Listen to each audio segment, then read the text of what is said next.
Pois bem, iniciamos aqui a nossa análise com um tema que de fato constitui a pedra angular da teoria geral do direito, com repercussões inafastáveis em todos os seus ramos. Refiro-me, é claro, à distinção crítica, estrutural e funcional entre regras e princípios. Um debate que, em última análise, define a própria alma do ordenamento jurídico. Para que possamos alcançar a profundidade necessária, especialmente no que tange aos princípios que regem o direito administrativo, é absolutamente imperativo que realizemos uma análise fundacional das espécies de normas jurídicas. A nossa exposição, portanto, foi meticulosamente estruturada em 6 pontos cardeais, que nos conduzirão desde o conceito mais elementar de norma até as discussões contemporâneas mais candentes sobre a sua força e os seus limites. Muito bem, iniciemos então pelo gênero. O ponto de partida de toda e qualquer construção dogmática no campo do direito reside, sem dúvida, na precisa compreensão do que são as normas jurídicas, que são a própria manifestação fenomênica do direito. As normas jurídicas, portanto, devem ser compreendidas como o instrumental pelo qual o direito opera sobre a realidade fática. Elas transcendem a mera descrição. São, em sua essência, prescrições, mandamentos que buscam ativamente conformar o mundo a determinados valores sociais, quer estes emanem da repetição consuetudinária, quer resultem de uma decisão deliberada e soberana do poder constituído. E aqui, segundo a doutrina clássica de Luiz Roberto Barroso, 2 características cardeais definem tais normas. A primeira, a imperatividade. Elas não sugerem, elas obrigam, impondo deveres jurídicos cogentes aos seus destinatários. E a segunda, a garantia. Sua eficácia não é etérea, mas sim assegurada por um complexo aparato institucional e jurídico, pronto a forçar o cumprimento ou a impor as devidas sanções em caso de descumprimento. Agora sim, adentrando o cerne da questão, passamos à dicotomia fundamental. O gênero norma jurídica se divide em 2 espécies distintas, porém absolutamente complementares: as regras e os princípios. É de importância capital sublinhar, desde o início, que não se pode, de forma alguma, cogitar de uma relação hierárquica entre regras e princípios. Ambas são normas jurídicas de mesma estatura. E por quê? Ora, porque um ordenamento composto exclusivamente por regras seria um sistema esclerosado, excessivamente rígido, cego às infinitas nuances do caso concreto. Em contrapartida, um sistema de puros princípios seria um mar de indeterminação, excessivamente flexível e, por conseguinte, letal à segurança jurídica. Mas então, fica a pergunta: a quem compete essa definição? Quem detém a autoridade para dizer se um enunciado normativo é uma regra ou um princípio? A resposta é categórica. Essa não é uma tarefa do legislador. Trata-se de uma qualificação que emerge e que somente pode emergir do processo hermenêutico. É um intérprete, seja o juiz, o advogado, o doutrinador, que, ao se debruçar sobre o texto normativo e aplicar as devidas técnicas de interpretação, confere-lhe o sentido jurídico e, como consequência inarredável, classifica a norma. A doutrina jurídica, claro, em seu labor incessante, desenvolveu uma miríade de critérios para operar essa distinção. Como adverte com precisão o mestre Genaro Carril, o termo princípio é polissêmico, carente de univocidade. Portanto, para fins de clareza e rigor metodológico, a nossa análise se concentrará em 2 critérios centrais, magistralmente sistematizados na obra de Daniel Wunderhausen: o critério do grau de fundamentalidade e o critério da estrutura lógico-normativa.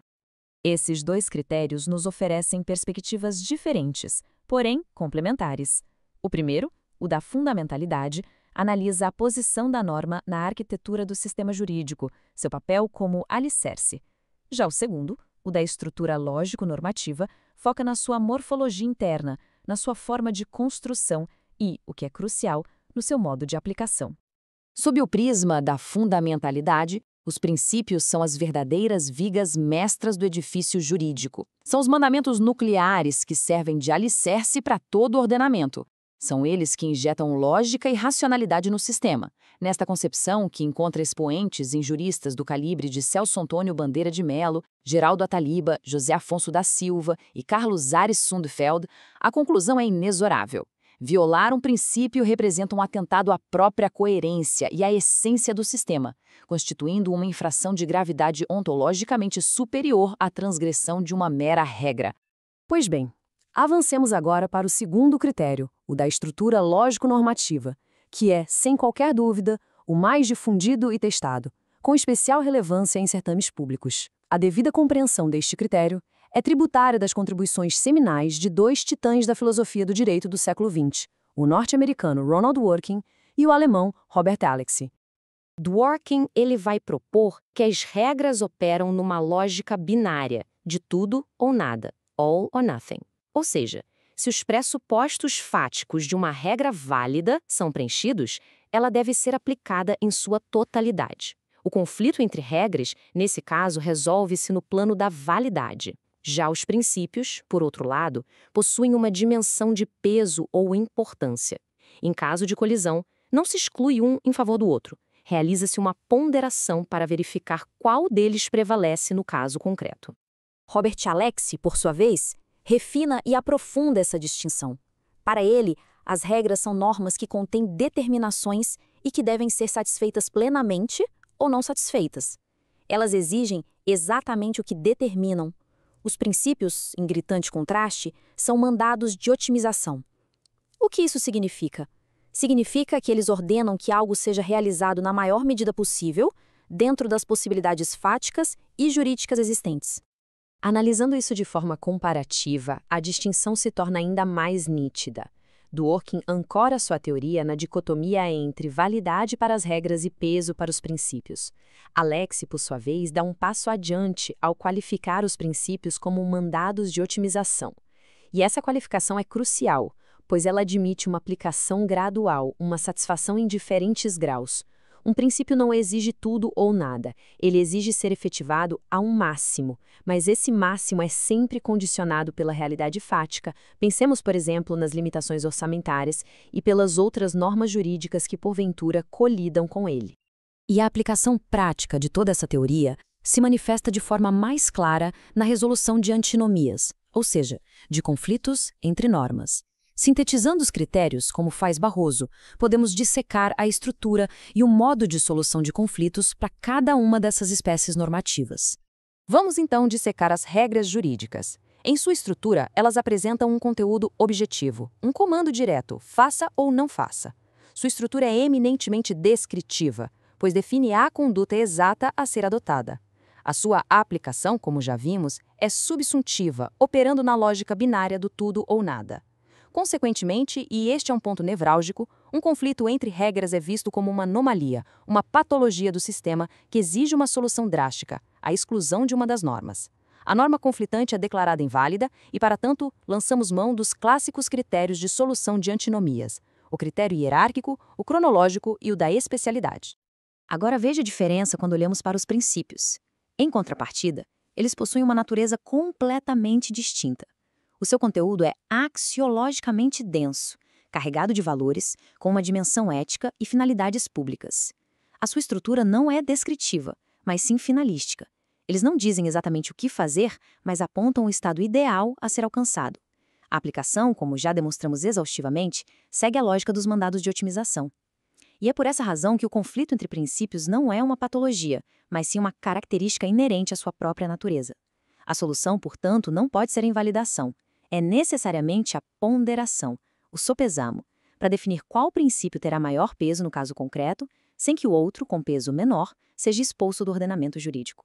Em suma, para que fique absolutamente claro, o duelo conceitual se resolve assim. O conflito entre regras é uma questão de validade, onde uma norma deve ser afastada para que a outra permaneça. Já o conflito entre princípios é uma questão de peso, onde as normas se equilibram numa balança e coexistem, com a preponderância de uma sobre a outra a depender das circunstâncias concretas. E para finalizar a nossa exegese, vamos abordar a força normativa avassaladora que os princípios adquiriram no constitucionalismo contemporâneo, a era do chamado pós-positivismo, bem como os limites que a legislação mais recente tem buscado, não sem controvérsias, impor à sua aplicação. É que, no paradigma pós-positivista, os princípios simplesmente deixam para trás aquela sua função ancilar, secundária, de meros vetores interpretativos ou de instrumentos para a integração de lacunas. Eles adquirem de forma inequívoca plena força normativa, sendo alçados à condição de normas primárias, em pé de igualdade com as regras. Passam assim a poder ser invocados diretamente para fundamentar decisões judiciais e administrativas, para exercer o controle de juridicidade dos atos da administração e para gerar, de forma forma autônoma, direitos e obrigações tanto para os cidadãos quanto para o próprio Estado. Contudo, e este é um ponto de extrema relevância prática, essa inegável proeminência dos princípios também acende um alerta para os riscos de um decisionismo judicial ou administrativo desmedido. Como reação a essa preocupação, a Lei 13.655 de 2018 inseriu um crucial artigo 20 na Lei de Introdução às Normas do Direito Brasileiro, a LINDB. E o que diz este dispositivo? Ele impõe um dever. Qualquer decisão, seja na esfera administrativa, controladora ou judicial, baseada em valores jurídicos abstratos, leia-se em princípios, deve obrigatoriamente considerar as consequências práticas de sua aplicação. É, em essência, o pragmatismo como um anteparo ao idealismo. E para que a nossa análise seja de fato exaustiva, é preciso apresentar uma última classificação dos princípios, desta vez quanto ao seu âmbito de aplicação. Temos no topo da pirâmide os princípios univalentes ou universais, válidos para todos os ramos do saber. Abaixo, os plurivalentes ou regionais, válidos para um grupo de ciências afins. Em seguida, os monovalentes, que se aplicam a um único ramo científico, como é o caso clássico dos princípios gerais de direito. E, por fim, lá base, os princípios setoriais, de aplicação restrita a nichos específicos de um ramo, como são, por exemplo, os princípios do direito administrativo, do direito constitucional e assim por diante. Esse conteúdo é uma produção exclusiva do canal youtube.com/juizgabarito.